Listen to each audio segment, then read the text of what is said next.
میں آیا ہوں توبہ کر کے، چاہتا ہوں کہ آپ کے امام کے ساتھ جنگ کرتا ہوا شہید ہو جاؤں، کیا میری توبہ قبول ہو سکتی ہے؟ فلما سمعنا کلام الحر علا بکاؤہن وعویلہن، جب حر کا کلام سنا تو اہل حرم کی رونے کی آوازیں بلند ہونے لگی۔ جب حر نے یہ حالت دیکھی تو نزل عن فرسی بلا اختیار، حر بغیر اختیار کے زمین پر گر پڑے، ولطم علی وجہہ ورأسہ وصدرہ، اپنے سینے کو پیٹنے لگا، وہ کہنے لگا یا لیتنی کرستو ولم اقل ما قلتو، یا لیتنی یدی ورجلی قد شلتا ولم افعل ما فعلتو، ایک کاش میں بہرا ہو جاتا، گنگا ہو جاتا، یہ اہل حرم کی رونے کی آوازیں نہ سنتا، ایک کاش میرے ہاتھ اور پاؤں شل ہو جاتے، وہ میں نہ کرتا کہ جو میں نے کیا ہے۔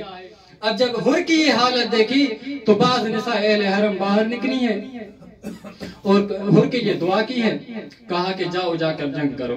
اب حر آیا ہے میدان میں اور آ کر کہتا ہے کہ اہل کوفہ سے مخاطب ہو کر کہتا ہے کہ کیا تم وہی نہیں تھے کہ جو انہوں نے اہل حرم کو اس مقام پر قید کیا ہوا ہے، جنہوں نے حسین ابن علی کو خط لکھا تھا کہ آؤ ہم تمہاری مدد کرنا چاہتے ہیں۔ ھذا الفرات یشرب منہ الکافر والمجوس، کیا یہ وہی فرات نہیں کہ جس سے کافر مشرک تو پانی پی رہے ہیں؟ یشرب منہ الکلاب والخنازیر، جس سے صحرا کے جانور تو پانی پی رہے ہیں لیکن حسین ابن علی پانی نہیں پی سکتے۔ یہ کہتے ہوئے جنگ میں کود پڑا اور جنگ کرتے کرتے ہوئے جب شہید ہو گیا تو امام حسین علیہ السلام حر کے سرحانے آتے ہیں، کہتا ہے کہ ما اخطأت امک اذ سمتک الحر انت الحر فی الدنیا والآخرہ الا لعنت اللہ علی قوم الظالمین فسیعلم الذین ظلموا ای منقلب ینقلبون۔